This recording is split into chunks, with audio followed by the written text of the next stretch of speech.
Hola, ¿qué tal? Sean todos muy bienvenidos a un nuevo capítulo de Full Outdoor. En nuestra serie que hemos iniciado este año 2020, nuestros podcasts. El día de hoy vamos a tener un invitado, yo diría de lujo.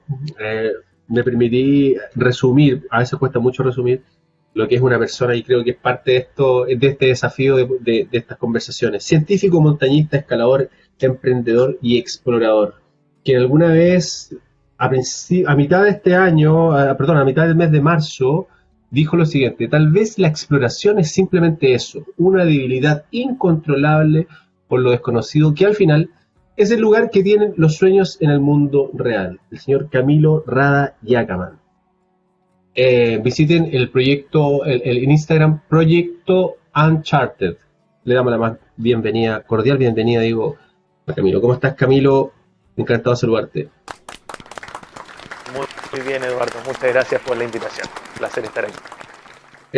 Me tomé la libertad, como decía Camilo, de poder de poder citar esto que me imagino que debe ser un proyecto que venías tratando de desarrollar, porque haciendo un poquito de tu historia o investigándola un poco, porque la idea es poder conocerla ahora. eh, tú has sido un crítico positivo desde el punto de vista de que invitas a la gente a explorar un poquito más. O sea, que en el fondo, dicho de otra manera, hay poca exploración. Eh, y, y- y en particular nos gustaría ir yo lo más atrás posible contigo para poder ir conociendo esta historia, cómo se va desarrollando tu vida en torno a esta mezcla de distintos ámbitos que muchas veces lo hemos visto conjugarse muy bien, y este es un muy buen caso. El mundo científico con la montaña han dado muy buenos resultados en nuestro país. Eh, Sí, y, yo diría. pero también queríamos saber, digamos, en particular, cómo nace esto. Me imagino un familiar, un amigo. Hay siempre casualidades donde uno termina encontrando ahí el origen de todo esto, esta pasión por la montaña, por la exploración. El amor por la naturaleza yo creo que viene bien de chico, algo que recibí un poco de mis padres, de mi educación. Mis papás siempre me llevaban a acampar y eso eran salidas que eran lo máximo para uno. Estuve en un colegio que tenía incluido prácticamente incorporado dentro del colegio la actividad de scout, entonces desde cuarto básico estuve yendo scout, haciendo campamento, y de eso fue de cuarto básico a cuarto medio. Entonces A siempre ver. estuve ahí muy en la naturaleza y mi pasión mayor en ese tiempo era ligada con la naturaleza. Yo era un aficionado a la entomología de niño, me encantaban los insectos, me pasaba un montón de tiempo en la casa de don Luis Peña, que vivía ahí cerca de mi casa en Colina, un capo de la entomología de Chile. Y eso me marcó harto, y me pasaba tiempo colectando insectos, tenía mi colección de miles de especies, todos clasificados con sus nombres, y siempre como muy amante de la naturaleza, de conocerla, ¿ya? Siempre me llamó la atención eso de conocer el nombre de los árboles, el nombre de las plantas, conocer el nombre de los insectos, de las aves. Como que cuando uno conoce, como que se siente en familia cuando sale a la naturaleza. Ah, Eh, entonces, bueno, después comenzó mi fascinación por la astronomía. Toda la media me la pasé yendo todos los sábados al Cerro Pochoco a observar en el telescopio ahí de la Asociación Chilena de Astronomía, la qué Chaya. bien. Eh, y después de observar toda la noche el sábado, el domingo nos íbamos a subir el Pochoco. Después cambiamos los Pochocos por provincia, los provincias por San Ramón, y ahí me fue gustando la montaña, y a la hora de decidir dónde estudiar, finalmente cambié la entomología y me metí a estudiar astronomía. Y a la hora de decidir dónde estudiar me decidí por la Católica, básicamente porque tenía los cursos de montañismo. Ah, el pack. Eh, claro. Entonces, porque estaba, la Chile tenía toda la tradición, y la Católica ese año, el mismo año que yo entré, fue la primera generación de astronomía, recién abría la carrera. Qué buena. Entonces, como que por un lado tenía ahí esta carrera nueva, pero en la Católica, que tenía cursos de montañismo, o la Chile, que tenía toda la tradición de haber producido todos los astrónomos del país. Entonces, el Wow. montañismo ganó la oferta. Ganó ahí el gallito. Y claro, así que Y ahí, bueno, el segundo semestre, el primer semestre que uno puede inscribir ramo, el primer ramo que inscribí fue montañismo. Y ahí, bueno, el gran quiebre yo creo que se da por las personas que uno conoce. En el fondo, en este tema, la Yeah. gente es fundamental y ahí en montañismo pude conocer compañeros que están en la misma y tener cordada y comenzamos a salir al cerro. Y en ¿Qué año era particular, esto? cuando yo entré, año 98, claro, Ya, año perfecto. 98. Disculpa, dale. Cuando yo entré había un grupo de... Había hecho yo montañismo 1, creo. Claro, después el 99 hice montañismo 1 el 98, el 99 hice montañismo 2. Ahí yo había ido un par de salidas, había conocido gente, me había encontrado con algo de gente en la montaña. Y me entero de un grupo de montañistas de la selección de montañismo que iban a ir a subir un volcán que nunca había sido escalado en la región de Aysén, que se llamaba el volcán Melimoyo. Y a mí la idea me fascinó y ellos no me conocían. Y había uno de ellos que yo había conocido, que me había encontrado en la montaña, y lo hinché, lo hinché, lo hinché, lo hinché, lo hinché tanto de que quería ir, que por favor lléveme, que por favor lléveme. Y hacía mérito y averiguaba información y qué sé yo, hasta que al final los convencí, así como de por cansancio me invitaron a la expedición. Era, Y eso, disculpa ahí dime. ahí me gustaría detenerme un poquito porque uno pasa por alto muchos detalles. De repente que a lo mejor hacen la diferencia que haya sido incluido o no en cierta expedición, porque cuando hay una expedición, como en todas las cosas, los recursos son limitados y tú tenés que tener alguna gracia. O Camilo cocina bien, o Camilo es experto, no sé. Hay ciertos atributos que tú teniste que haber sacado a la luz, me imagino, ¿no? Pucha, yo creo que no era un desastre en nada, pero yo creo que básicamente fue la motivación. En el fondo este cabro está Perfecto. súper motivado de haber dicho. ¿Cachai? Eh, a esa altura yo tenía cero experiencia. En el fondo estos gallos eran de la selección, yo estaba en montañismo 2, tenía súper pocos cerros a mi haber, ¿me entendí? Eh, no era científico, ni era explorador, era cabro, y nomás que estaba terrible motivado para ir a subir el Melimoyo. Ah, ya, fue la Entonces, insistencia. pienso yo, y además que obviamente los que en el fondo, eh, sí, yo creo que fue eso, más que nada la motivación que veían en mí. Y así me invitaron, algunos de los del equipo medio regañadientes, bueno ya, otros pensaban que iba a ser un buen aporte. Y ahí partió, pues nos fuimos a comprar al supermercado, nos juntamos en la casa de un amigo a hacer las raciones de comida, dividir los paquetes, qué sé yo. Subimos toda la camioneta de un amigo y nos fuimos manejando hasta Aysén, hasta la Junta, y nos metimos al cerro, estuvimos 25, 28 días metidos en el cerro sin saber de nadie, luchando con la selva valdiviana. Ahí avanzamos, si mal no recuerdo, fueron 12 kilómetros que nos tomaron 16 días o 17 días para llegar a la Wow. base del volcán, en la parte que se acababa la selva, digamos. Y bueno, y fue súper duro, rebotamos una primera vez, no nos alcanzaba la comida para otro intento, el equipo se tuvo que dividir en dos para poder dejar suficiente comida para que un grupo de tres volviera a hacer otro intento. Y con todo eso finalmente lo subimos y para mí fue una experiencia, una expedición espectacular. Es decir, fue una experiencia que me marcó mucho. Finalmente logramos llegar a esta cumbre, que es un volcán enorme que domina un tremendo pedazo de la Patagonia chilena, que no tenía censo el año 2000. Esto lo hicimos en enero del 2000. De hecho, en esa selva pasamos el año nuevo del 99 al 2000, en que todos nos ¿En como había serio? tantas cosas que se decían, uno decía, Sí. se habrá acabado el mundo, habrá colapsado todo, y nosotros no teníamos idea de nada, totalmente desconectados. Eh, Había todo un mito sobre todo eso, el cambio de dígito, me acuerdo que todo iba a colapsar, lo digital no estaba preparado, era un cuento trágico. Nadie exacto, sabía lo que exacto, 20 años después iba a ahí, pasar, digamos. exacto. Eh, entonces, esa fue una experiencia que me marcó, me fascinó la idea de explorar, de tener que encontrar ruta donde no hay ruta, de ir descubriendo terreno, de de hacer un montañismo que pasa, que además de ser súper rico para uno como experiencia, también pasa a ser un aporte para la sociedad y para la comunidad de montaña en su conjunto, en que uno está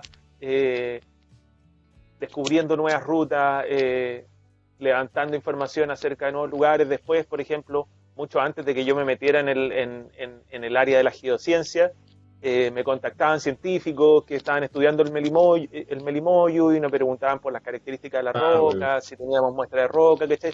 Y uno se da cuenta de que uno puede acceder a lugares que te dejan una experiencia fantástica y además generar un aporte para otras cosas, lo que hace toda la actividad un poco más enriquecedora aún. Está claro que montañismo, como la frase bien ultra conocida, como que es ir a conquistar lo inútil, conquistadores de lo inútil, ¿verdad? Eh, pero cuando uno puede, esa actividad inútil, pero que es tremendamente enriquecedora para uno la puede barnizar de cosas que además son útiles para los demás, se genera, a mi gusto, una actividad mucho más, que genera mucho más satisfacción, mucho más enriquecedora, y tal vez eso es lo que ha marcado, lo que me marcó mucho a mí. En el fondo yo veo de mi generación, de los que comenzamos haciendo montañas, cuánto han seguido, y son una pequeña fracción. Ahora estamos hablando del 99, 21 años después, son poquitos los que siguen haciendo montaña. Entonces, y tal vez tiene que ver un poco con eso, de ir encontrando nuevas formas en que esta experiencia te enriquece. Tal vez uno a la larga se te puede terminar cansando de patear piedra o escalar y llegar a una cumbre, decir, uy, qué rico, llegué a la cumbre y bajar, ¿me entendí? Claro.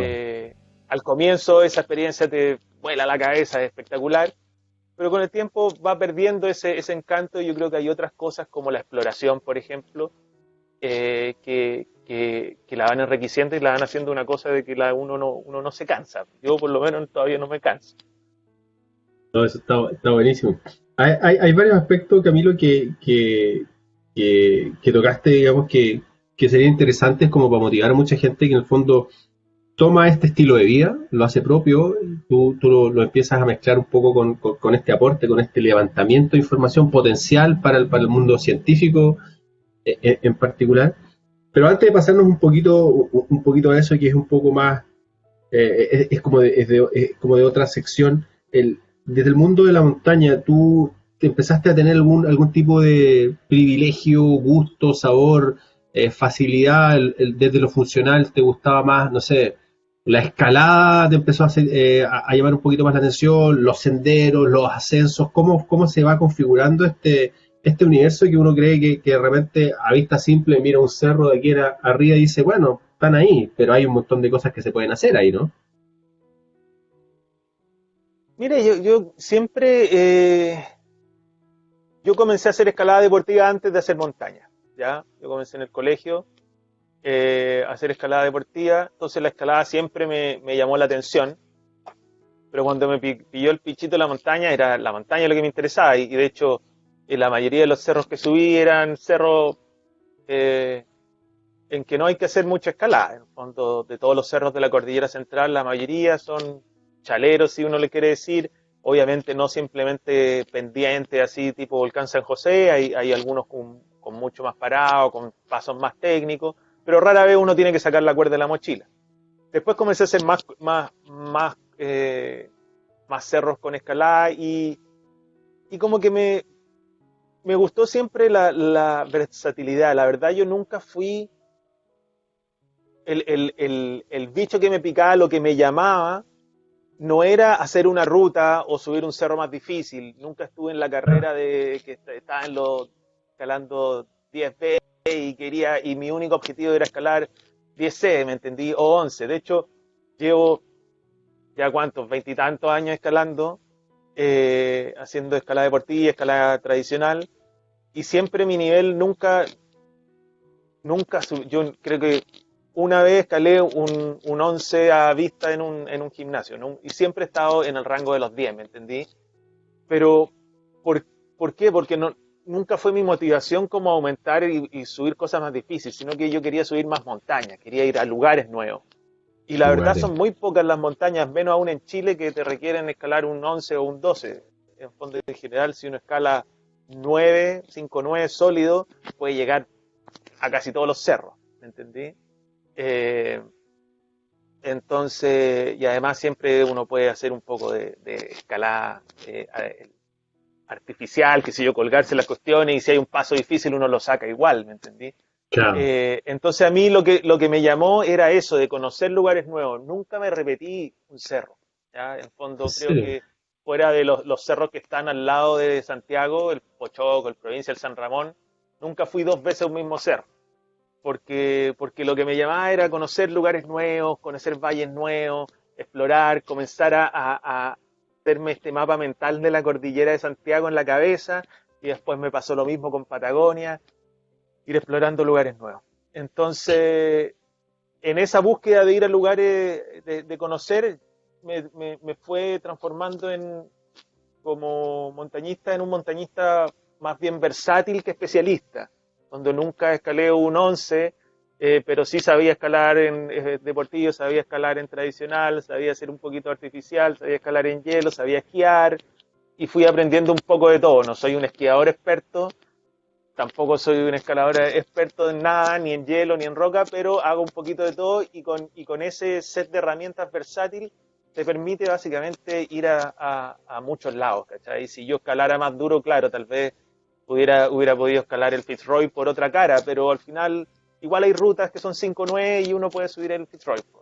Lo mismo con el Torre, si uno nunca vio el Torre, me encantaría, probablemente tendría que mejorar un poco mi nivel de escalada en hielo, pero la verdad con un nivel de escalada relativamente básico uno tiene acceso a lugares y a cumbres, pero increíbles, sin especializarse un montón y escalar súper duro en ningún tipo. Y yo fue esa un poco la línea que seguí, Ya, de conocer, de explorar y ir desarrollando las herramientas en la medida que las necesitaba. Y si mi claro. objetivo no me exigía escalar un cierto nivel, entonces ¿para qué quería escalar de ese nivel? ¿De dónde obtenías esta inspiración adicional? ¿Había lectura que hacías a esos veintitantos años en los grupos, estos cursos de escalada, la gente? Entras a un círculo que empiezas a hacer más frecuente. Esta inspiración empieza a llegar por todos lados, en nuevos proyectos, cómo se va configurando tu carrera de alguna manera. Yo creo que la inspiración llega de muchos lados, pero la inspiración no es suficiente. Necesitáis tener o saber encontrar un grupo humano que genere esa estimulación. En el fondo, si yo hubiera dicho, pucha, quiero ir no sé, po, el año, qué sé yo, 99, por decirte, creo que fue el Plomo, ¿ya? Un cerro clásico. Sí, y yo llegué al Plomo y me pareció fascinante la cantidad de cumbres que se ven. En el fondo, desde allá arriba la cordillera parece infinita, ¿me entendí? Veis cumbres para todos lados, unos cerros espectaculares, que en ese tiempo no tenía idea ni cómo se llamaban, entonces es como que descubrís de pronto un universo así de montañas espectaculares. Eh, y mi reacción, lo que a mí me inspiró, que puede ser distinto para otras personas, fue, oh, mira qué espectacular ese cerro, me gustaría ir a subirlo, ¿ya? Claro. ¿Cómo se llamará? Y tuve gente, compañeros de Cordada, que engancharon y sí, oh, sí, qué espectacular, ¿cómo se llamará? Vamos. Y después bajamos a Santiago, miramos las mapas, las fotos y cachamos, oh, mira, ese es el, qué sé yo, el Mesón Alto o el Marmolejo. Ya, pues vamos. Y tuve gente que tuvo esa misma, que como que enganchó y se produce esta como sinergia, esta como masa crítica que como uno ve que el otro está motivado con lo que uno le motiva, se motiva más y el otro se motiva más y terminan todos súper motivados y se hacen el tiempo y se consiguen el equipo y hacen dedo o toman un bus y llegan al valle y caminan los 20 kilómetros que hay hasta la base del Motivado. cerro y motivado así con el chaleco lana y con la carpa que se lograron conseguir y se genera ese círculo virtuoso de motivación y que uno logra cosas increíbles. Y esas cosas increíbles Qué son las que bueno. más te llenan. Después uno baja y dice, chucha, mira, yo estaba allá arriba, ¿cachai? De esa cumbre, y yo estuve ahí, ¿cachai? Y es fascinante. Pero, por ejemplo, si yo hubiera estado en la cumbre del plomo y nadie hubiera enganchado y hubiera dicho, y mis amigos me hubieran dicho, no, mejor volvamos el próximo fin de semana al plomo y subámoslo, en vez de subirlo en 12 horas, subámoslo en 8 horas. ¿Cachai? Claro. Como la motivación como del tiempo. Es súper válida también. Hay gente que le encanta eso y perfecto, ¿cachai? Pero uno como que tiene estas ganas, estas como bichitos, estas ideas que te pican, pero es crucial encontrar o acercarse al grupo humano que te permita potenciar eso y generar como este círculo virtuoso de motivación. Si yo me hubiera motivado con subir más rápido, tal vez me hubiera transformado en otro tipo diferente de montañista, ¿cachai? Que busca romper límites de tiempo, que busca andar más liviano, que otra línea que es súper bonita y hay gente que le encanta y a mí me encanta ver gente motivada de ir a la montaña en cualquiera de sus formas, pero simplemente otra manera. En esos tiempos años 2000, me imagino que había escasez de recursos, escasez de muchas cosas. Lo digital no estaba tan desarrollado, los mapas me imagino que también no era fácil de conseguirse. Esas fuentes de cómo se obtenían, hablaste mucho de la motivación, eso de conseguirse cosas. Era, te presto esto y después tú le devolvís la mano, le prestás la mochila. ¿Cómo era ese trueque, digamos que me estoy imaginando hace unos 20 años atrás? Con una juventud ahí que lo que tenían era de imparable de subirlo todo, digamos. Era algo, a ver, tenía sus cosas buenas y cosas malas, pero el acceso al equipo era mucho más difícil. Entonces, Eh, si tú querías ir a subir la placa roja, no era que sacáis, te conseguíais plata, iba y te comprabais un rack de escalada. Simplemente no se vendía el rack de escalada. O teníais que averiguar que había un señor en Vicuña Maquena que tenía una tienda de muebles y que también vendía unos frien checos, ¿cachai? Entonces iba y preguntaba en la tienda de muebles y decía, oiga, ¿es aquí por casualidad donde venden frien?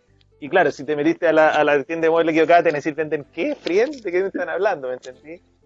Y así había una tiendita en la federación, equipo súper caro, súper poco, entonces básicamente yo todos esos primeros años iba prestado.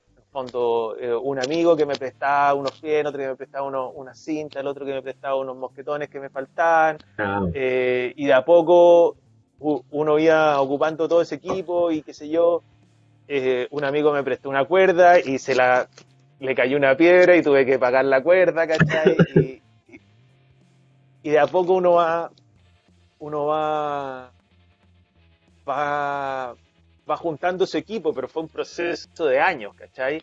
Y a veces creo que está bueno hacerlo así. Uno, porque uno se conecta con más gente. En el fondo, eso claro. de tener que pedir prestado y dar prestado genera un vínculo, genera un tejido social en la comunidad de montaña que yo creo que es valioso.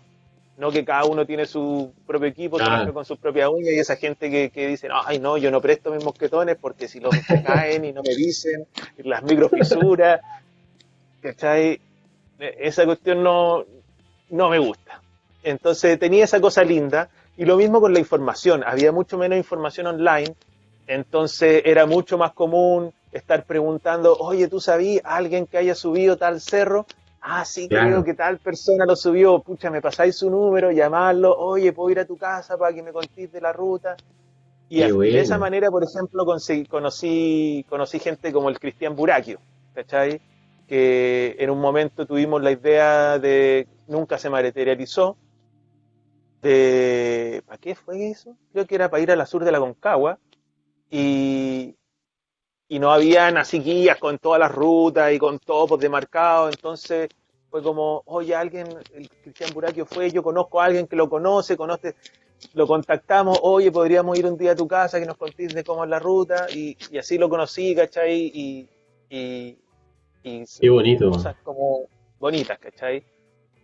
Eh, entonces, y así pasó con muchas cosas. Cuando fuimos a Campo Hielo, nos juntamos con eh, Munjin Milán, también uno de los gallos que había ido con Eduardo García a hacer unos ascensos en los años 80 del volcán Lautaro. Y así conocí a harta gente. Y creo que eso se ha perdido. En ese tiempo la única fuente eran unas fichas de Cumbres de Chile que hizo Purto para el Mercurio. Sí, Y eran como eran nuestra Biblia poco menos en ese tiempo, algunos escritos que en la federación habían unas fotocopias con rutas, y ahí íbamos juntando información. Entonces era mucho más escasa y te obligaba a trabajar en construir este tejido social del montañismo, que ahora es mucho más difícil de establecer, porque es muy fácil ser independiente, y la verdad es que los sí, seres humanos tenemos cierta, y yo creo que peor aún los que nos gusta la montaña, cierta tendencia a la autosuficiencia, ¿ya? claro. Entonces, si no está la necesidad urgente de pedir ayuda, uno no la pide. Pero mirando en retrospectiva, toda esa, toda esa ayuda que se pidió, que se dio, todas esas preguntas que se hicieron, generaron una comunidad, generaron una serie de vínculos que a mí me parece que han sido súper súper positivos. Entonces la facilidad que hay ahora para comprar equipo, para acceder a la información, es súper buena. También hay mucha gente que no tuvo la suerte de entrar a una universidad con una tradición de montaña, conocer al Claro. tiro a muchos montañistas, que sé yo, mi profe era Claudio Lucero, entonces ahí ya tenía una conexión con un montón de gente. Entonces, claro, sin esas conexiones que te ayudan, se hace mucho más difícil, y ahora es mucho más fácil. Cualquier persona sin ninguna conexión se mete a internet, encuentra la ruta, la baja al teléfono, y el teléfono te guía y te dice, no, te corriste un poco para allá, un poco para allá. Claro. Entonces, tiene esa ventaja, pero ha transformado el montañismo en un deporte que es un poco más individualista, en que tiene una red de vínculos entre los montañistas que es más débil que antes. Esa red, Camilo Rada, yo creo que de alguna manera debería, digamos, reconstruirse. Ese tejido debería estar como, yo creo que es un buen momento el que estamos viviendo, tal vez como para replantearse ciertas cosas. O sea, más allá del cuestionamiento, ¿no?, que tienen todas las federaciones deportivas en nuestro país, más allá de todos los grupos que puedan existir, ¿no crees tú que también se puede plantear una oportunidad en ese sentido, en base a la pandemia que estamos viviendo, como para rescatar ese entre romanticismo, pero también yo me imaginaba un poco, haciendo ese paréntesis, yendo tú a la casa de un montañista a pedirle un dato, no sé, pues llegáis con un té, con algo, y tenéis que como empezar a hacer esa tertulia y tenés que decir, porque vengo a la casa de este gallo, me voy a instalar ahí un par de horas, y claro, este distanciamiento que estamos viendo ahora tal vez nos haga repensar un poco en ese romanticismo que es súper necesario, porque esa experiencia, eso que tú nos estás contando,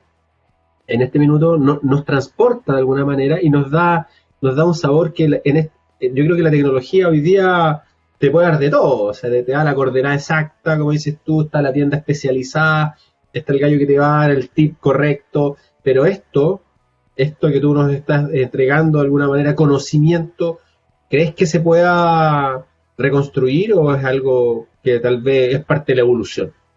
Que es parte de la evolución. En el fondo las cosas cambian y, y es así nomás. Y siempre el que se acostumbró, creció cuando las cosas tenían cierto orden, puede que vea con un poco de melancolía cuando las cosas eran así.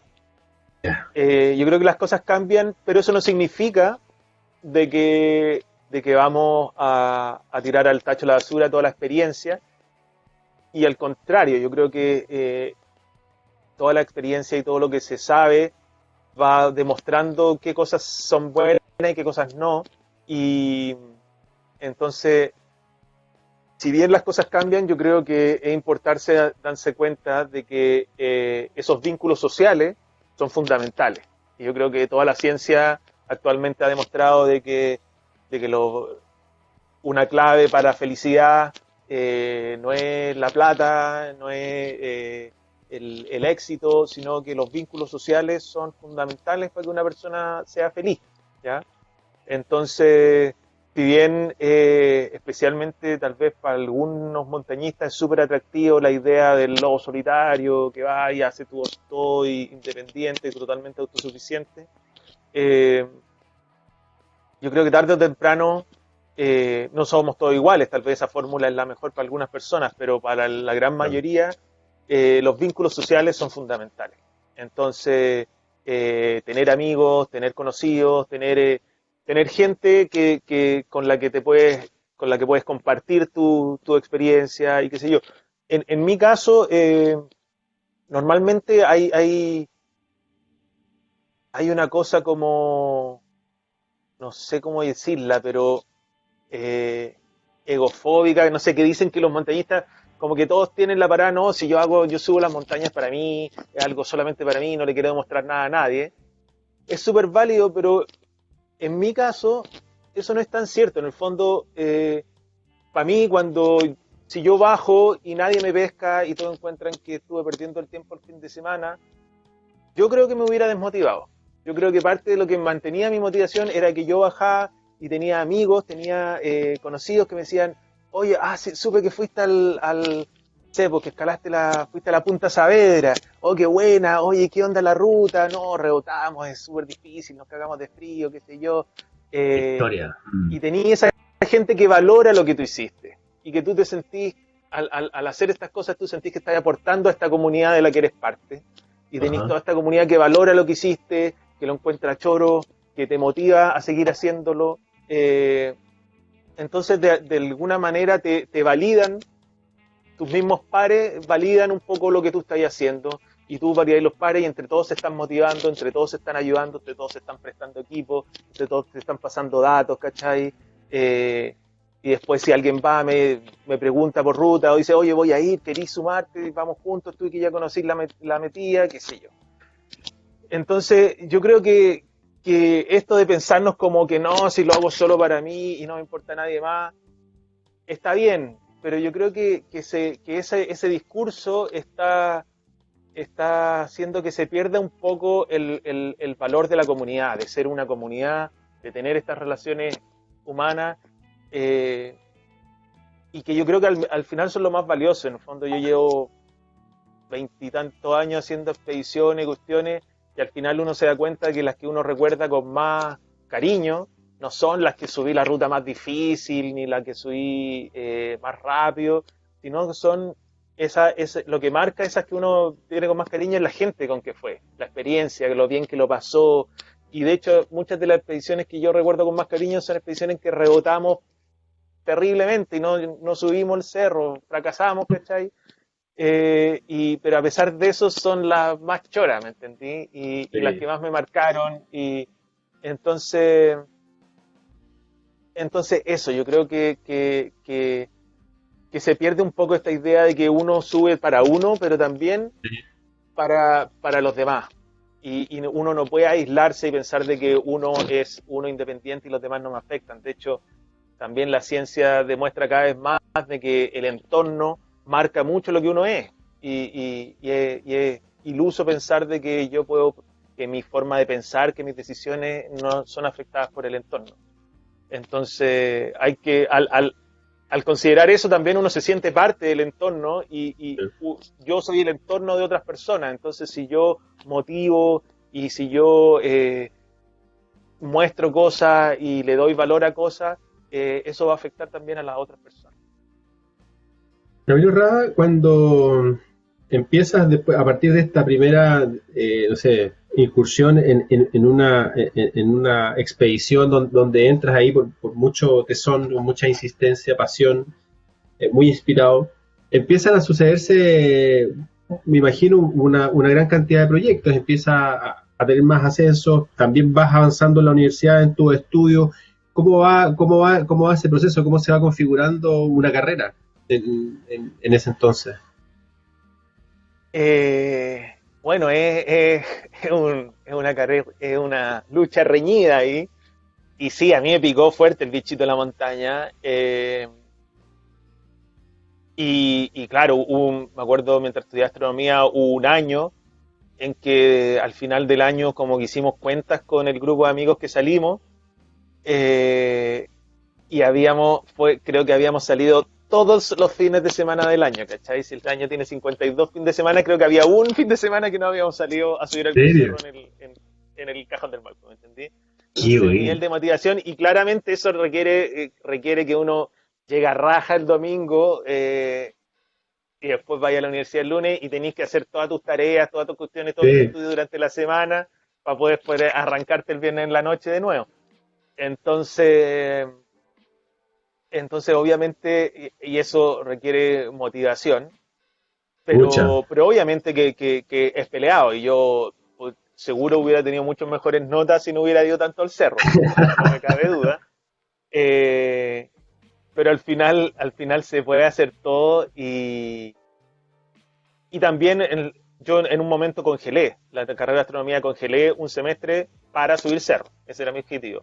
Voy a parar un semestre y me voy a dedicar a subir todas las cuestiones que quiero subir. Entonces era espectacular poder ir al Cajón del Maipo un día miércoles, ¿cachai? En que no había nadie. Ah, nada, cero. Y entonces, entonces fue un poco una decisión. También congelé otro semestre para aprender inglés. Yo no tenía idea de inglés. Salí de un colegio que te da la opción de estudiar francés o inglés. Yo estudié francés, igual no aprendí nada. Y era cero inglés. Y en ciencias, ¿cachai? En ciencias, si no sabía inglés, que hay fuera. Todas las publicaciones están en inglés. Entonces congelé un semestre para estudiar inglés.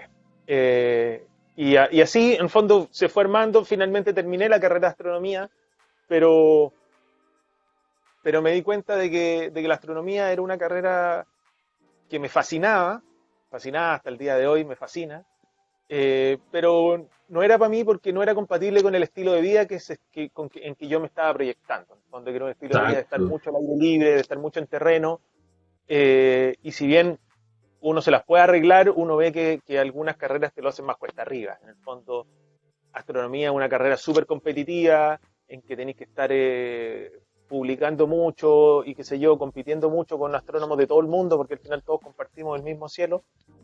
Eh, entonces, en general, uno veía que los astrónomos exitosos eran gallos que estaban dedicados 100% a su labor como investigador, ¿ya? Y obviamente había muchos que salían al cerro, pero era un ratito cuando podían, y si tenían mucho trabajo no podían ir. Y hay otras carreras que te lo hacen más fácil. Eh, y en ese sentido, como me gusta la ciencia, decidí cambiarme como de la astronomía a las ciencias de la Tierra, ocupar todo lo que ya había aprendido de matemática y de física en astronomía en la ciencia de la Tierra y me metí a hacer un magíster en geofísica.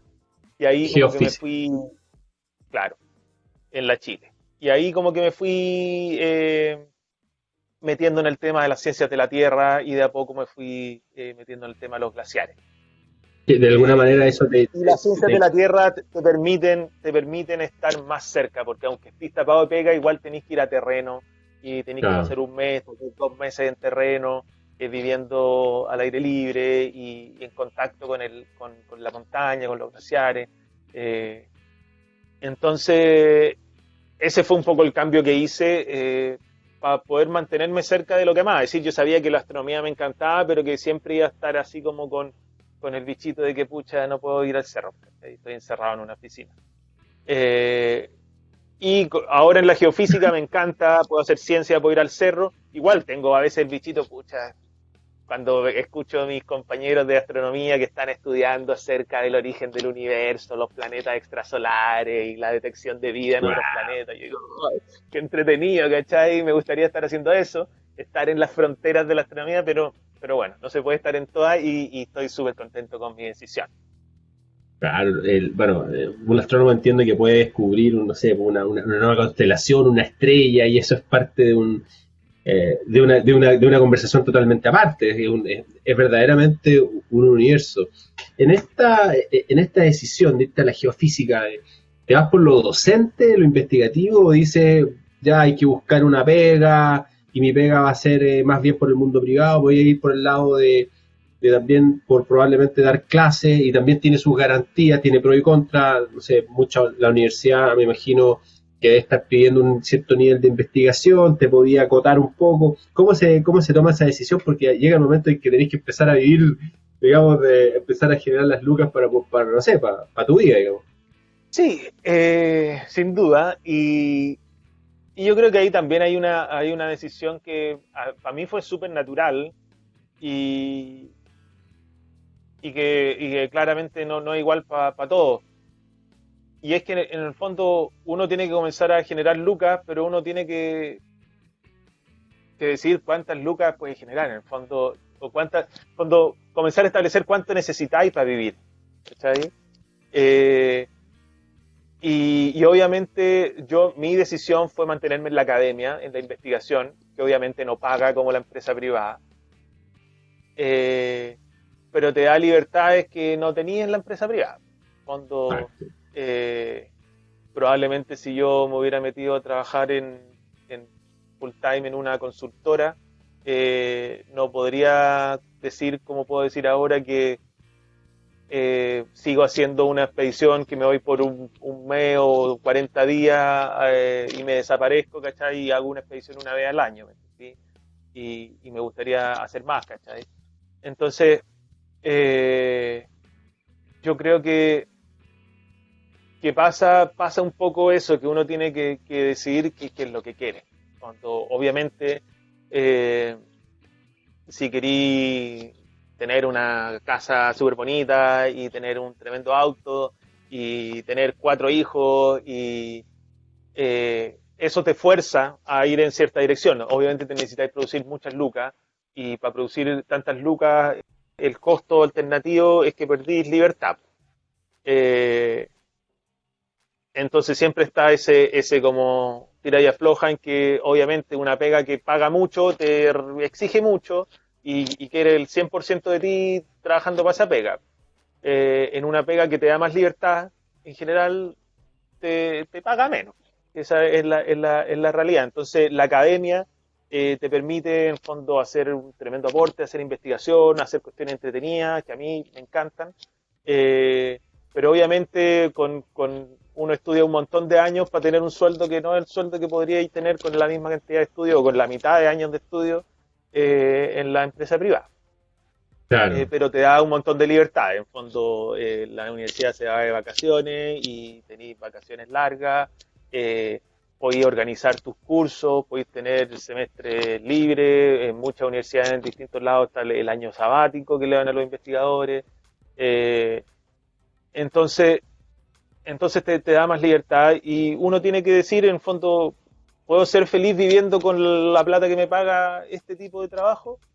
En mi caso, sí, ¿cachai? Yo, con mi pareja, la Natalia, no queremos tener hijos y somos felices viviendo en una casita, ¿cachai?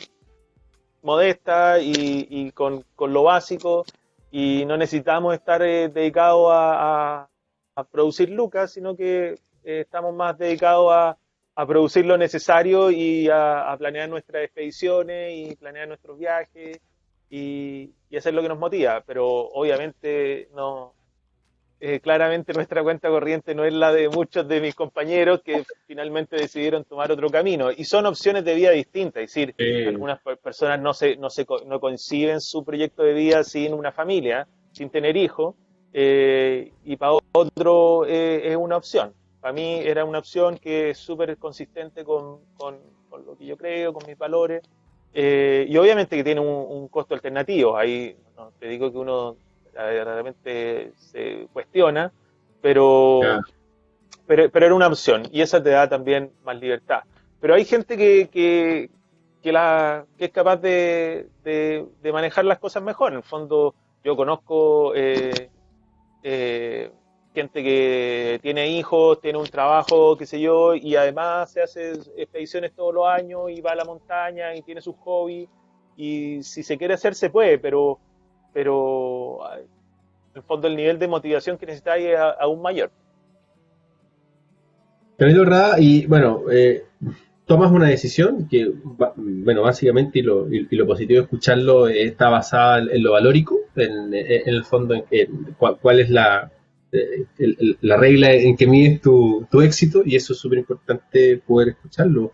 Y ahí tienes como de alguna manera esa libertad y estalla, digamos, está ahí bien, si bien entras sujeto, me imagino, a un mundo laboral que tiene ese grado de libertad o esa cintura que te permite desarrollar proyectos, trabajar desde el mundo académico, te desatan una gran cantidad, aparte de todos estos, de todos estos ascensos, de todas estas montañas que venías haciendo cuando estabas en la universidad. ¿Cómo son esos años venideros? Eso ya, ya como profesional dices, bueno, ahora me devoro, no sé, pues me voy a la Patagonia. ¿Dónde empiezan ahí los intereses de viajar ir un poquito más allá, tal vez hay un poquito más de recursos? ¿Cómo empiezan a ser esos años? Fue una progresión, en el fondo. En un comienzo, para mí, subir un cerro, llegar a la cumbre y bajar era más que suficiente. Me pagaba con crece mi esfuerzo en tiempo, en inversión en plata, lo que sea. Y después, en el fondo, como que me siguió gustando estar al aire libre siempre, pero ya como que de repente como que ya no estaba tan motivado para subir un cerro y uno le puede ir poniendo distintas capas, como las capas de una cebolla que van enriqueciendo la experiencia, ¿cachai? Entonces, por ejemplo, yo al comienzo no sacaba fotos y yo decía, no me interesa sacar fotos si yo esto lo hago para vivirlo, ¿me entendí? Y al final la cámara es una cuestión que te pesa, te perdís tiempo en sacar fotos pero en un momento cambió y me comenzó a gustar sacar fotos y esa fue otra capa que de la cebolla que le enriquecía esta idea, ¿cachai? El hecho de enriquecía la experiencia y después me di cuenta de que en el fondo también como conocer más de la historia de las montañas también enriquece un montón la experiencia, ¿ya? Y eso partió como de manera fortuita, y que fue un poco como nació este proyecto que estamos haciendo de los mapas con Natalia, es que había una zona a la que queríamos ir, estábamos en esta onda de hacer primero ascenso, que esta era otra de estas Sí. capas de la cebolla que enriquecen la experiencia cuando es un primer ascenso, porque tenés que tú resolver todo el tema de por dónde va la ruta, cuál será la cumbre, a veces no está claro, tenés que resolver un montón de dudas, entonces qué sé yo, de repente hacíamos salidas simplemente para poder llegar a un punto de donde pudiéramos mirar el cerro que queríamos subir y poder ver bien la ruta, cachar bien en la cumbre. Entonces ya como otro nivel en que estáis haciendo salidas de exploración para saber por dónde atacar una cumbre.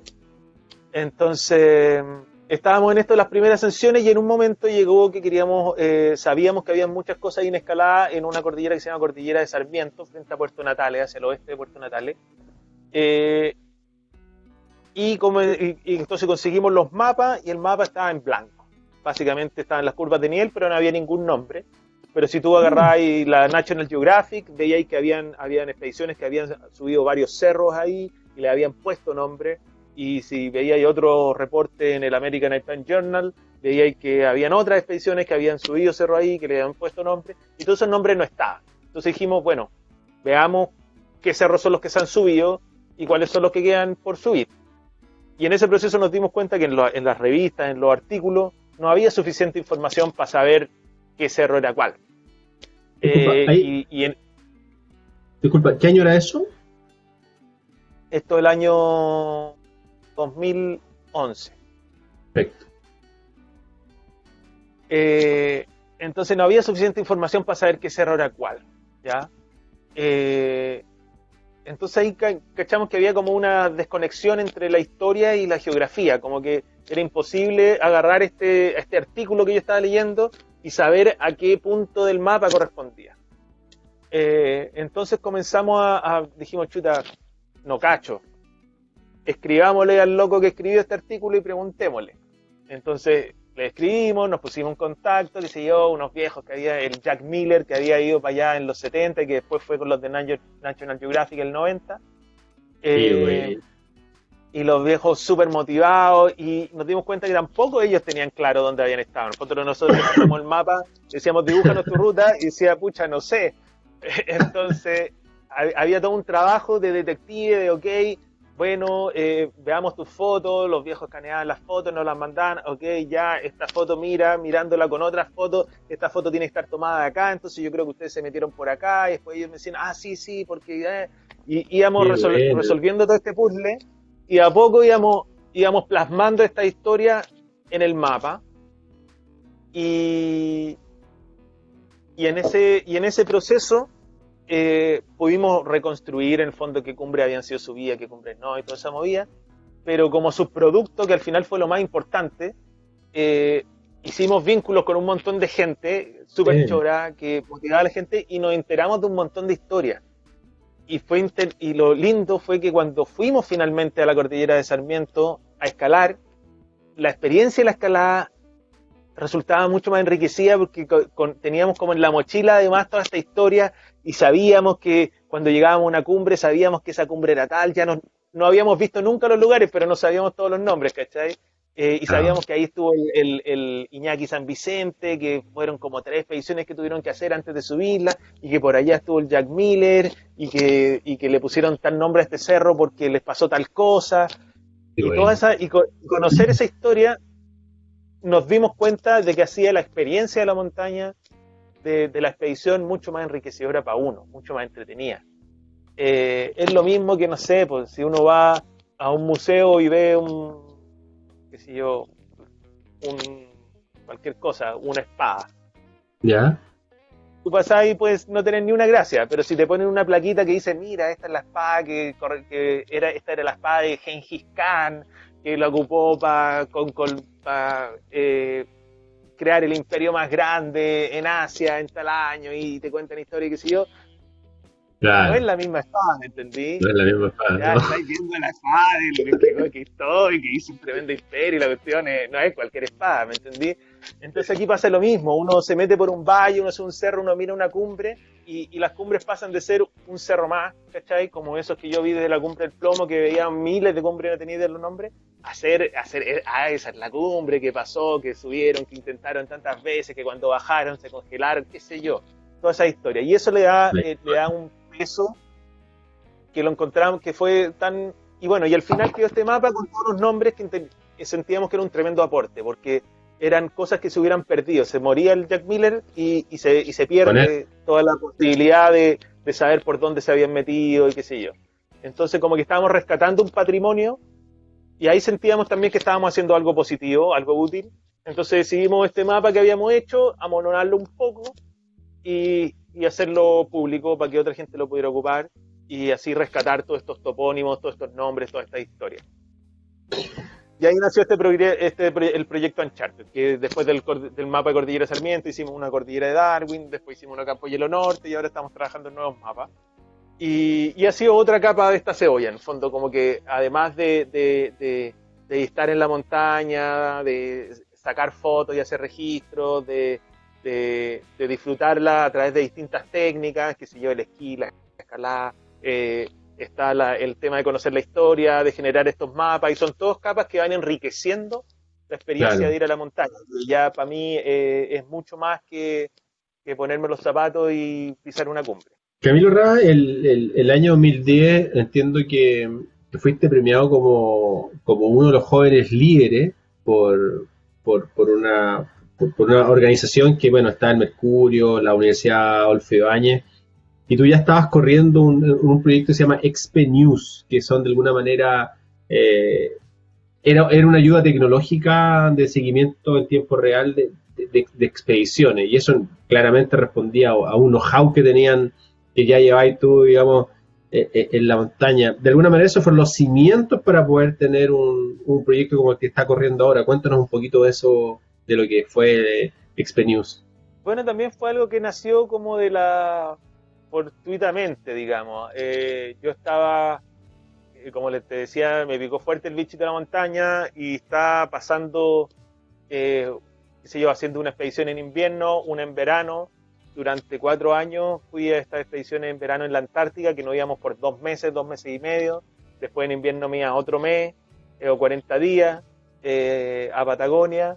Entonces, sumando y restando, estaba pasando como 4 meses totalmente aislado, ¿ya? Claro.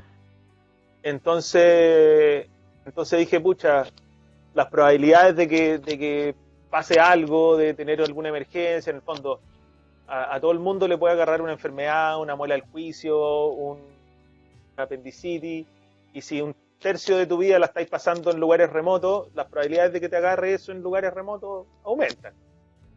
Sí, pues. Entonces Entonces ahí decidí invertir y comprarme un teléfono satelital, ¿ya? Entonces, y con este teléfono satelital yo podía dar avisos si se tenía alguna emergencia. En ese tiempo no era fácil, los teléfonos satelitales eran algo mucho más difícil de conseguir que ahora. Estamos hablando año 2007. Eh, entonces, yo con ese teléfono satelital le podía mandar un mensajito a mi mamá, decirle que estamos bien. Estamos bien. No. O a un mensajito a algún amigo, oye, estamos bien, estamos acá. Y entonces después dije, pucha, como siempre me ha gustado la computación y la programación, dije, pucha, tal vez pudiera ser un sistema en que yo este mensajito que le dije a un amigo que estamos bien quede en un sitio web, quede grabado ahí de manera que todos mis amigos puedan ver que estamos bien en esa posición, ¿cachai? Y un poco pasaba también porque yo a veces me entretenía siguiendo otras expediciones. Sabía que había un amigo de expedición y yo estaba así como súper pendiente, pucha, habrán llegado, habrán cruzado, Claro. habrán podido subir la cumbre, y uno estaba como con esa, y si mientras más información fluye desde la expedición para afuera, como que los que están afuera de la expedición pueden sentirse más partícipes, y se transforma en una experiencia más entretenida. Entonces ahí hice para mí expediciones, para yo ocuparlo, un pequeño sitio web en que si yo mandaba un mensaje de texto a un mail específico, ese mensaje de texto quedaba ahí en la página y le mandaba un mail a todos mis contactos para que pudieran verlo. Entonces en la página estaba el mensajito de texto con las coordenadas y después lo fui enchulando y qué sé yo, las coordenadas ahora se aparecían en un mapita al lado y después lo mejoré un poco y así yo podía, en vez de mandar mensajito de texto que era súper lento, yo podía hacer una llamada, hablar un rato, colgar esta página web que había hecho tomaba ese audio y lo ponía en la página web para que cualquiera lo pudiera escuchar. Qué buena. Entonces después, pucha, algunos de mis amigos, que si yo me dijeron, oye, está buenísima la idea, me lo prestáis para ocuparlo, que si el Cristian Donoso fue de los primeros, me lo prestáis para ocuparlo, sí, no hay problema, le expliqué, mira, aquí te creo la cuenta, qué sé yo, y lo ocupó él también, y después otro amigo más, y después llegaron, mi primo estaba estudiando ingeniería en computación en la Chile, junto con un amigo de él, el Z, y dijeron, oye, nos parece, y terminaron su carrera, y nos dijeron, nos parece súper chora la idea, pucha, te tinca que la postulemos a un Corfo, porque yo pienso que esto ellos pensaban que se podía transformar en un negocio.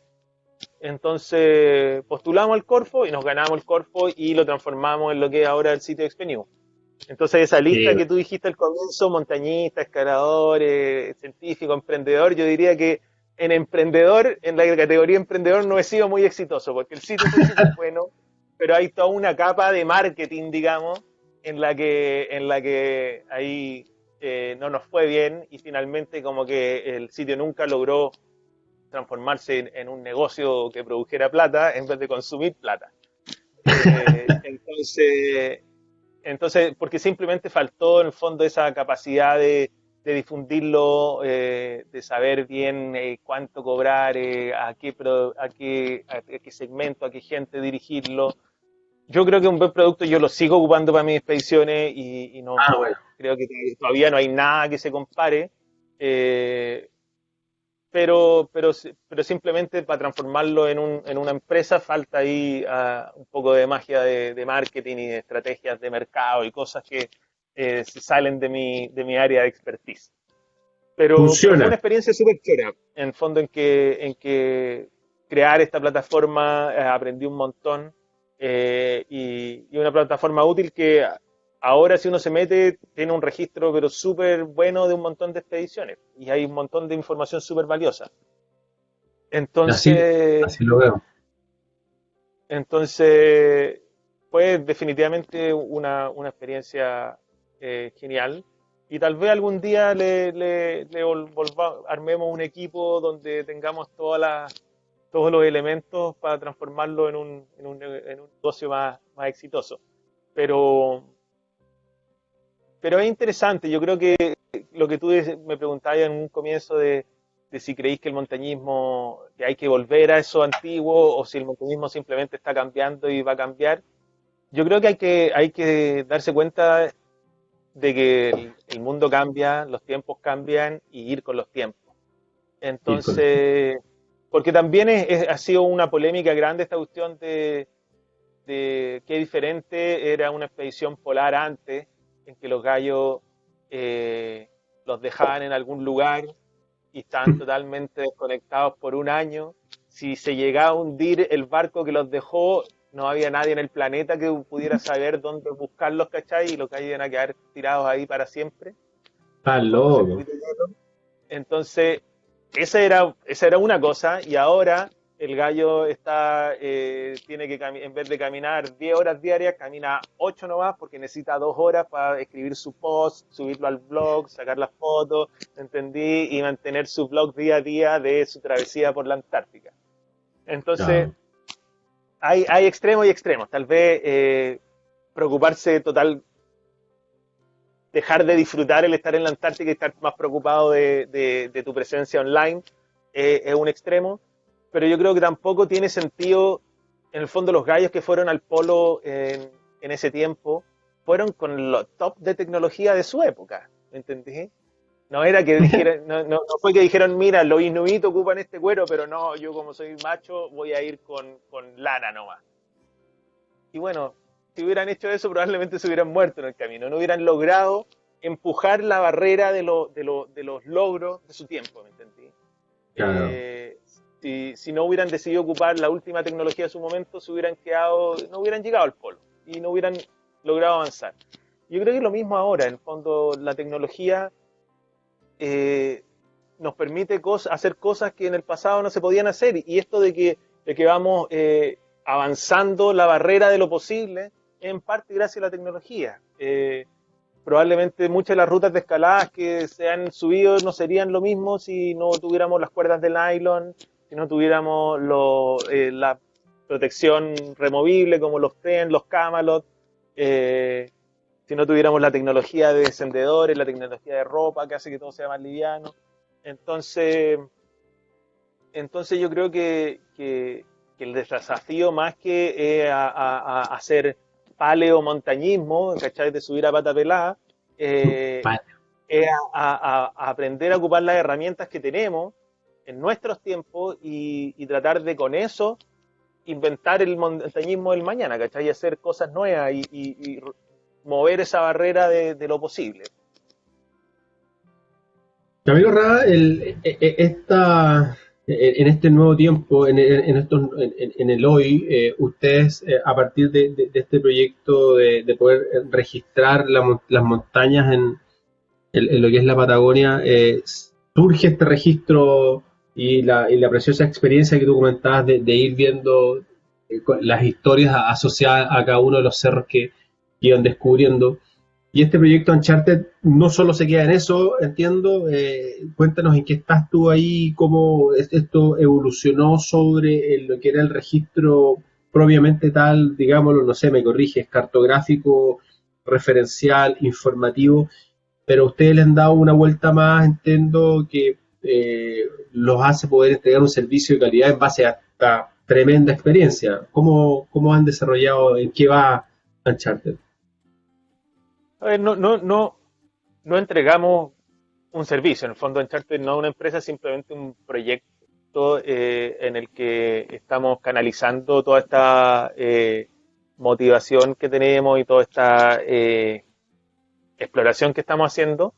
Eh, sí lo hemos transformado en algo más que simplemente hacer estos mapas y, y plasmar la historia, sino que es como un proyecto que busca rescatar el patrimonio de la exploración en estas zonas remotas y poner en valor estos territorios.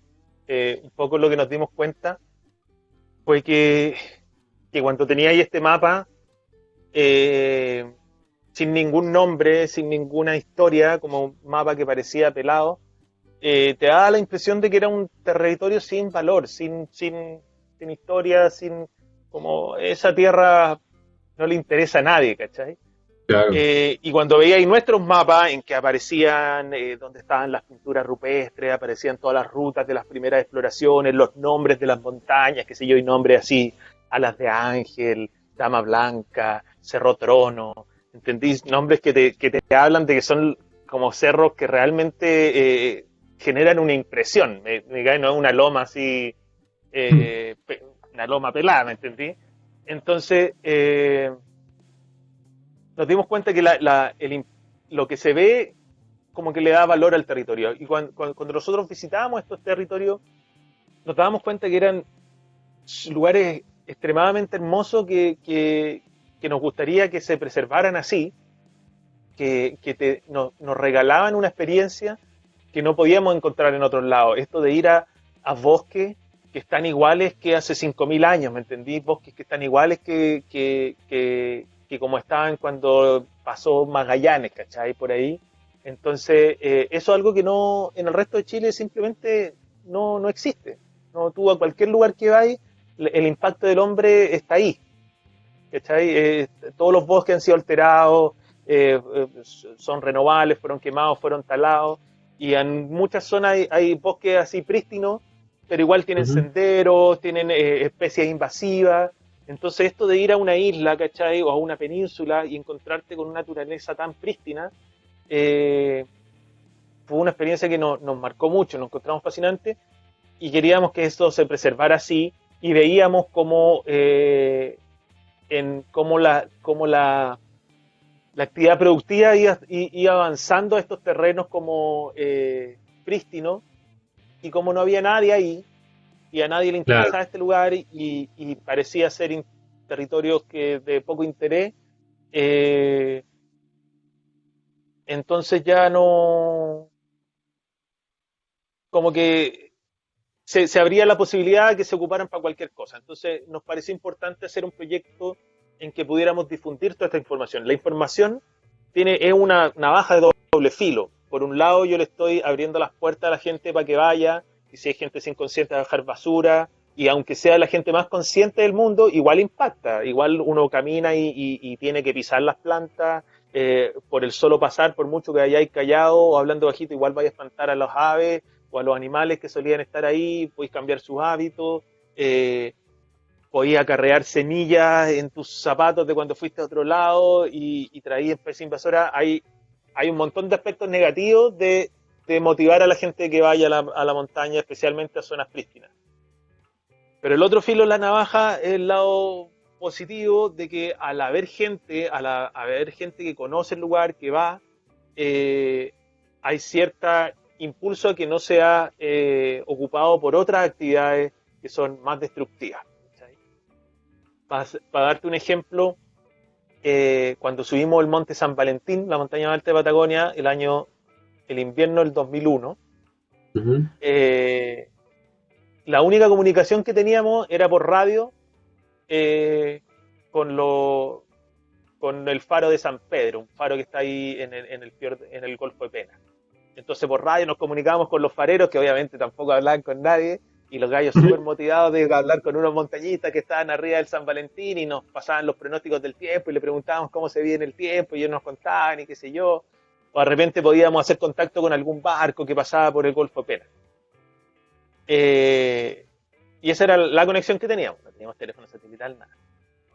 Y ahora, si tú, cuando hacíamos cumbre en el Sarmiento del año 2013, 12 años después, la mayor actividad que veíamos en la isla del frente, que se llama Isla Capitana Arsena, era la de la salmonera. También era una isla que es territorio que está totalmente prístino, y ahora si uno se mete a Google Earth y se comienza a explorar por esos fiordos, está lleno así tapizado de plataformas salmoneras. Entonces, y de igual manera, proyectos de minero en Isla Riesco, o el que nunca se hizo, pero que estuvo el proyecto que se dio en el lago Fulton, ahí cerca del fiordo Aysén, el volcán Maca y el CAI. Eh, entonces hay un montón de actividades que como que quieren meterse en este territorio y que van a poder meterse siempre que no haya gente que valore ese territorio y piense de que sirve para algo más que simplemente sacarle algún provecho económico. Entonces, eso fue un poco lo que nos motivó a comenzar, a partir de Uncharted, comenzar a transformarlo en una herramienta para que la gente valore estos lugares a través de su historia y a través de su belleza, y de que la gente los visite, tratar de motivar a que la gente vaya y que los conozca, y cualquiera que conoce se transforma en embajador. Por ejemplo, este gallo, el Jack Miller, el viejo este que te comenté, que ¿sí? exploró la cordillera Sarmiento, eh, fue en los 70, quedó fascinado, fue una experiencia que lo marcó un montón, armó un proyecto con la National Geographic para volver en los 90, y el viejo hizo una página web que se llama willywow.org, que es como su proyecto de conservación para defender a la cordillera Sarmiento. ¿Cachai? Ah, qué bueno. Cuando el gallo, a partir de esa experiencia que lo marcó, se transformó en un embajador de esa zona. ¿Cachai? Y yo creo que eso le pasa en mayor o menor medida a todos. ¿Cachai? Si uno va a un lugar bonito y después escucha las noticias, es decir, si yo escucho en las noticias que se va a instalar eh, una, que no sé, po, una nueva minera en el Valle del Yeso, y yo nunca he ido al Valle del Yeso, no tengo idea dónde queda, podría estar en Timbuktu y no cacho. Voy a darle vuelta a la página y a los 2 minutos se me ha olvidado la noticia. ¿Cachai? Pero si yo conozco el Valle del Yeso, he ido a bañarme en las termas, lo he pasado chancho, he paseado por fines de semana completo buscando fósiles, y conozco el Valle del Yeso, y me ponen la misma noticia, me va a parar los pelos, voy a poner el grito en el cielo, voy a decir, oye, no, ¿cómo puede ser esto? Voy a reclamar, y eventualmente eso puede influir en mi voto, y eso puede generar un cambio real en las cosas. Entonces, ahí Qué está un bueno. poco nuestra apuesta. Es una discusión grande de si estos lugares prístinos, mantenerlos prístinos en base al secreto, de que nadie sepa que existen y no le contemos a nadie, y así nadie va a ir.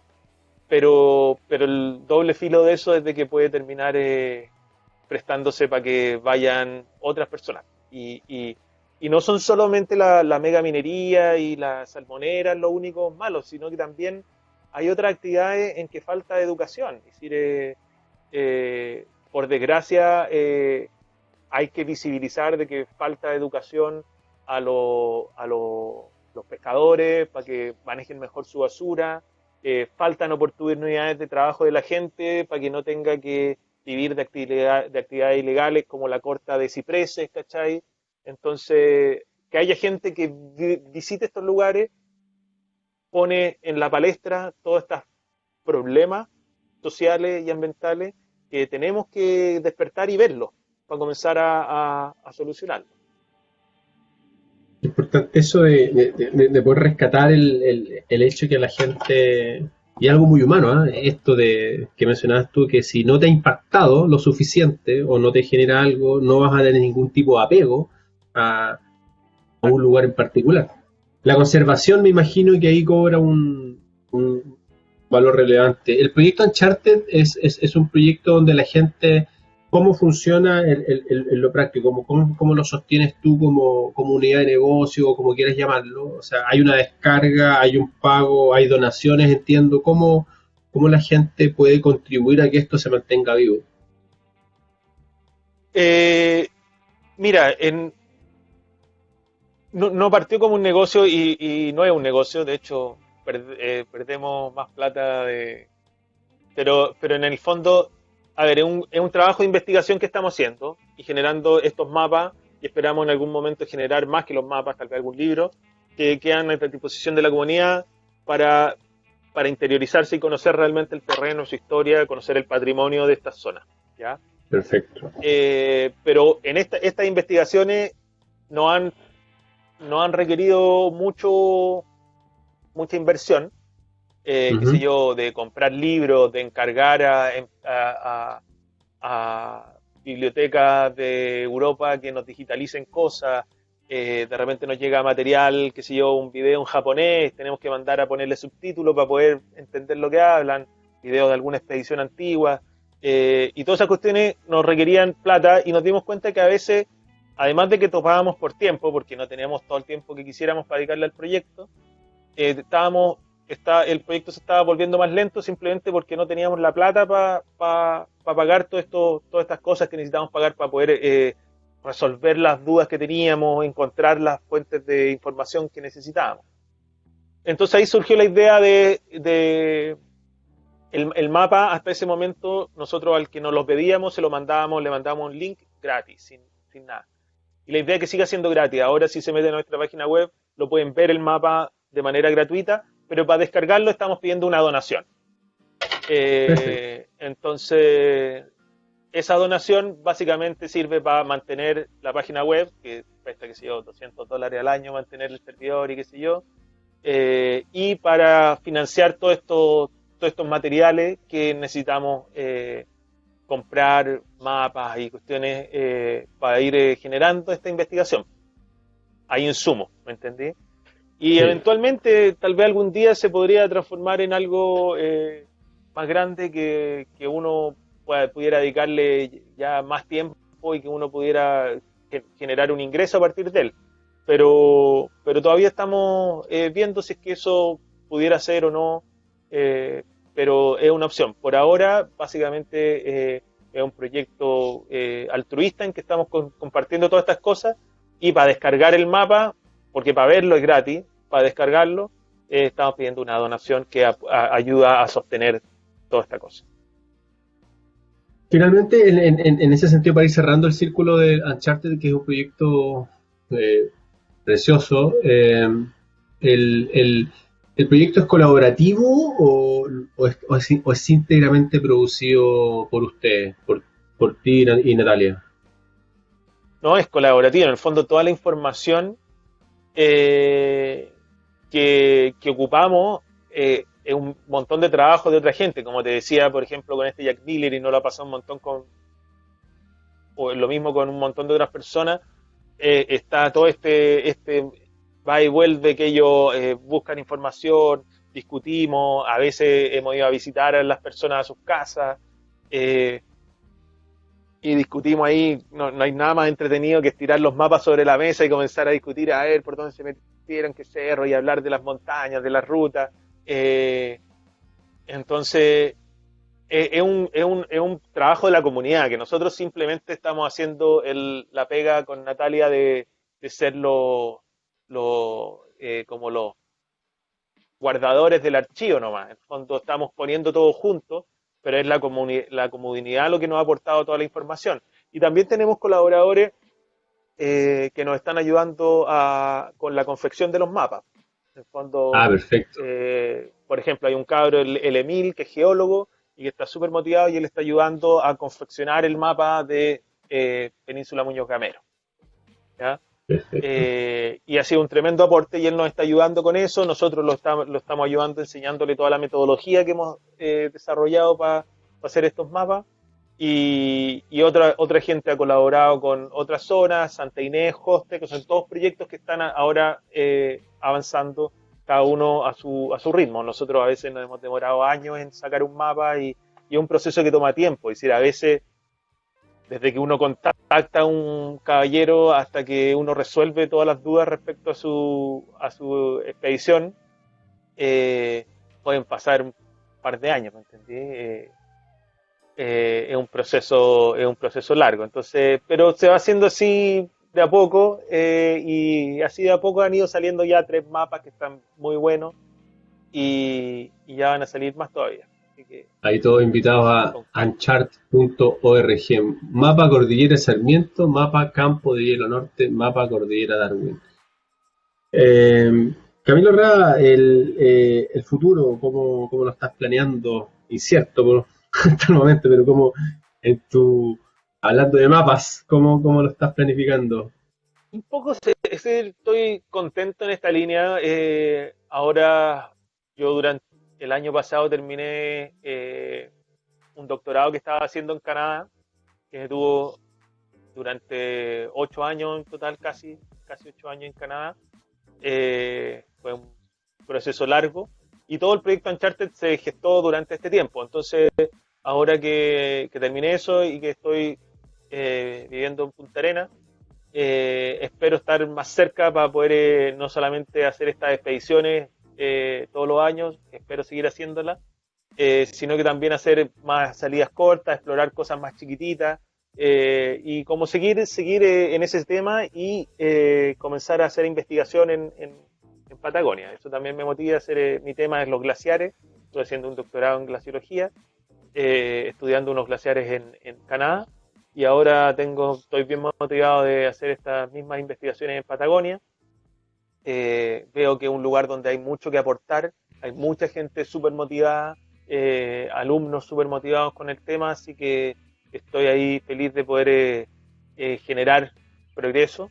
Y tampoco me olvido Canadá, es decir, es un país fascinante y tengo muchas ganas de volver y seguir haciendo cosas allá. También, a pesar de que estos países del primer mundo uno piensa que ya tal vez tienen todo explorado y solamente Ujú. en estos países como nosotros que estamos en el poto del mundo que tienen territorio sin explorar, la verdad no es así. En la medida que uno se mete más en el tema, se da cuenta de que zonas inexploradas quedan en todos lados. Eh, entonces, en algunos países más, en otros países menos. Obviamente Europa tiene un nivel de exploración que ya casi no les queda metro cuadrado sin conocer, pero países como Canadá, Estados Unidos, especialmente la zona de Alaska, para qué decir Rusia, China, todos los países en torno al Himalaya, muchos países de Indonesia, hay muchas regiones totalmente muy poco exploradas, o totalmente inexploradas. Antártica, para qué decir. Entonces, el plan es seguir metiéndose, conociendo más la Patagonia. Quiero hacer más investigación también. eh, y no olvidarse de otros lugares. Seguir en el fondo, yo creo que algo que no se me ha pasado, que ha sido un hilo conductor desde mis comienzos en montañismo, este deseo de conocer lugares nuevos. Y del mismo modo, yo también, es como que me dicen, ¿volvería ir al Monte Sarmiento? ¿Qué sé yo? Sí, volvería, pero la verdad prefiero ir a otro lugar que no conozco. Eh, entonces, y del mismo modo que en el fondo que hay muchas zonas de la Patagonia que aún no conozco y que me encantaría meterme, ya tenemos algunas ideas. Ahora en agosto supuestamente íbamos a hacer una expedición en Campo Hielo Sur, eh, pero quién sabe si se va a poder realizar con toda esta el tema de las fronteras bloqueadas y qué sé yo. Obviamente metido en campo de hielo no tenemos cero posibilidad de contagiarnos o contagiar a nadie, pero hay Claro. que desplazarse hasta el lugar donde uno parte y eso genera ciertos problemas y ciertos riesgos. Así que vamos a ver, pero ganas y planes nos faltan, la lista de deseos es larga, y seguir explorando la Patagonia, seguir explorando otras regiones remotas y montañas hermosas de todo el mundo. Y tratar de seguir compartiendo y motivando a la gente de que, de que haga este tipo de exploraciones, que pienso que si bien generan un impacto en estas zonas prístinas, al final generan un impacto en nosotros mismos que termina siendo más importante para la conservación de todos estos lugares maravillosos.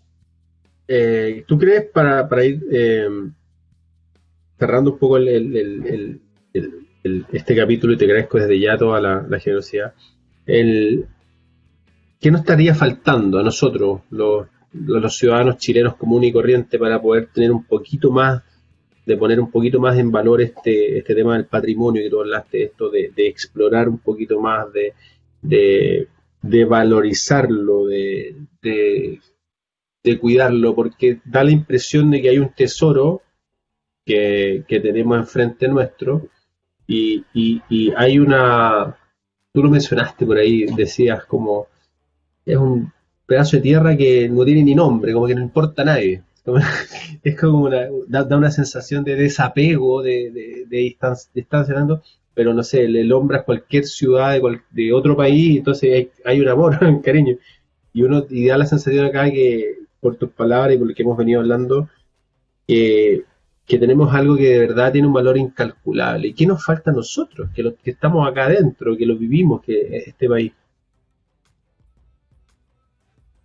Yo creo que nos falta eh, un poco más de amor propio y de no dejarnos encandilar tan fácil por lo que vemos, por lo que, a ver, déjame ver si logro un ejemplo como, volviendo al tema de la montaña, pero esto se aplica en cualquier cosa, como que uno ve que los grandes montañistas suben tal ruta y lo logran porque son verdaderos monstruos y ellos son iluminados, son mutantes, ¿cachai? Y, y van a estas montañas y uno quiere ir a esas montañas, quiere ir como ellos y uno dice, no, lo que tenemos acá al lado de eso, ¿qué va a ser? Mira las montañas del Himalaya, tienen 8.000 metros, mira esas paredes. Eh, y es muy fácil como dejarse encandilar por eso y pensar que uno es menos y valorar eso que uno ve y desvalorar lo que lo rodea a uno o el montañista hijo de vecino, ¿cachai? Que no aparece en la Alpinist. Y lo mismo en todo, en fondo, a nivel país, de los parques nacionales, claro, uno dice Yellowstone y tiene los geysers y este parque nacional tan espectacular o Yosemite.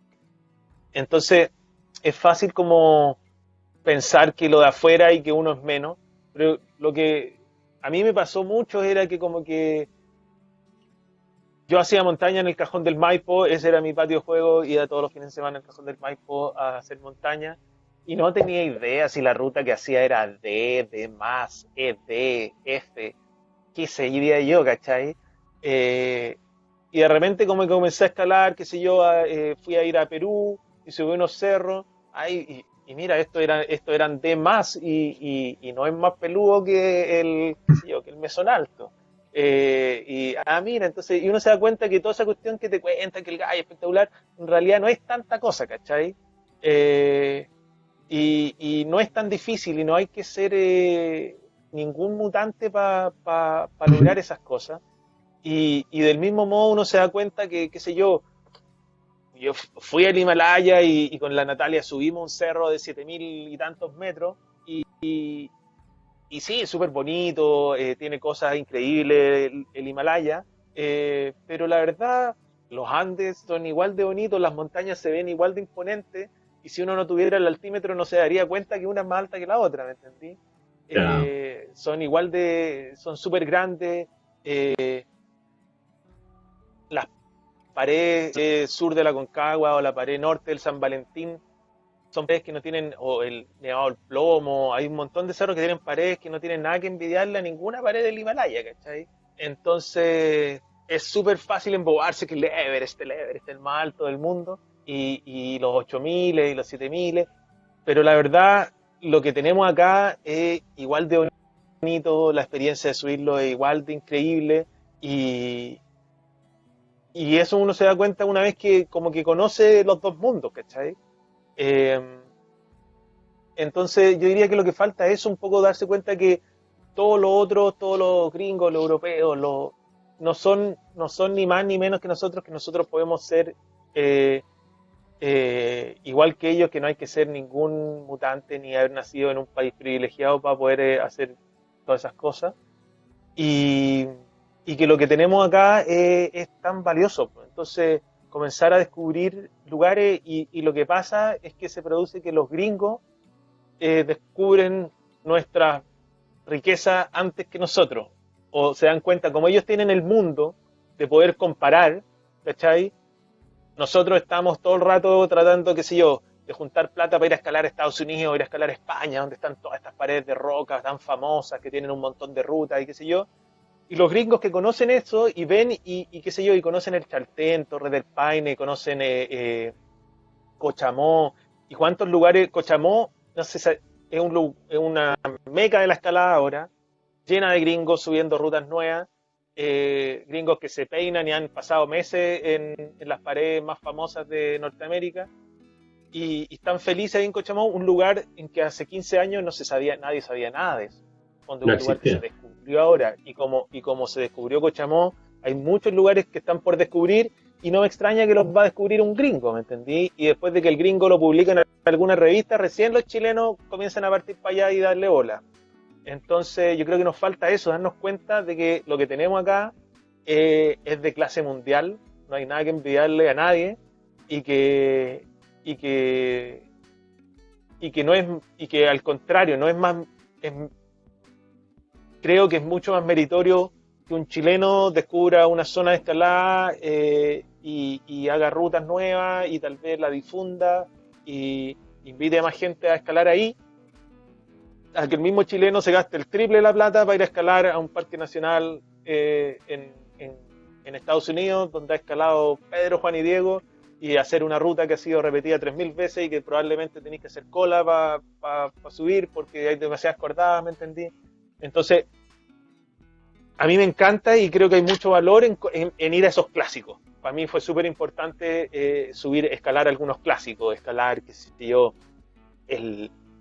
estos cerros en Perú, que son clásicos del montañismo, lo ha escalado mucha gente, escalar el Fitzroy, que es un clásico, escalar el Plomo, que es un clásico de la zona central. Son cerros como que te permiten un poco aprender a medir y saber cómo estás tú en este mundo de la montaña, saber qué tan difícil te parecieron esos cerros, qué sé yo. Entonces, hace poco fuimos al Denali en Norteamérica, también un clásico, y entonces es importante, pero también yo creo que es muy valioso y tratamos con la Natalia siempre de motivar a la gente de salirse de esos clásicos y explorar. Explorar tiene cosas muy bonitas, es muy enriquecedor y que al final genera un aporte. No sé, pues cuando hacemos estas expediciones, cuando hacemos nuevas ascensiones, nosotros siempre escribimos un montón de artículos y fotos y son artículos que son un aporte, que llaman la atención. Cuando fuimos al Denali al final como que no escribimos mucho porque fuimos uno más de los chorrocientos que subieron ese año de un cerro que lo suben cientos de personas todos los años. ¿Sí? Entonces es bonito conocer esa experiencia, conocer a la gente que uno conoce en esos lugares, pero también tener la visión de salirse de ese mundo, como de seguir a los lugares en que todos suben y dedicarse a puros clásicos y tratar de expandir la frontera un poco del montañismo y conocer lugares nuevos, que es una experiencia súper distinta y súper enriquecedora. Me quedo con eso, Camilo Rada. O sea, hablamos de muchísimas cosas ahí. Gracias por compartirlas todas desde esta inspiración desde cuando estaba ahí en el colegio y te gustaba ahí coleccionar y registrar todo lo que eran los insectos, la naturaleza y después pasando por esta pasión impresionante que te capturó este amor por la montaña y después ponerla, digamos, como a nivel de patrimonio, ponerla en valor y poder hablar hoy día, ya en los tiempos de hoy, de tener este amor propio por lo nuestro. Ha sido para mí un privilegio haberte conocido, no había tenido la posibilidad de haber conversado directamente contigo. Espero que vengan muchas más, te deseo lo mejor y muchísimas gracias por concedernos tu valioso tiempo y dedicarnos tanto conocimiento y sobre todo mucha inspiración. Un abrazo a la distancia y muchísimas gracias. Así es. Un abrazo también para ti. Muchas gracias por la invitación. Y bueno, estamos en contacto. Espero que hayan más también. Sí, yo también me espero. Así terminamos un nuevo podcast junto a Camilo Rada Giacaman. Nos vemos en la próxima. Chao, chao. Recuerda suscribirte para recibir todas nuestras notificaciones, seguirnos en redes sociales @fulloutdoor y si quieres ver más de nuestros contenidos, lo puedes ver aquí y aquí. Aquí y aquí. Suscríbete a nuestro canal. No. Puedes ver aquí y aquí. Me salió con gallito. ¿Te recordamos cómo dije?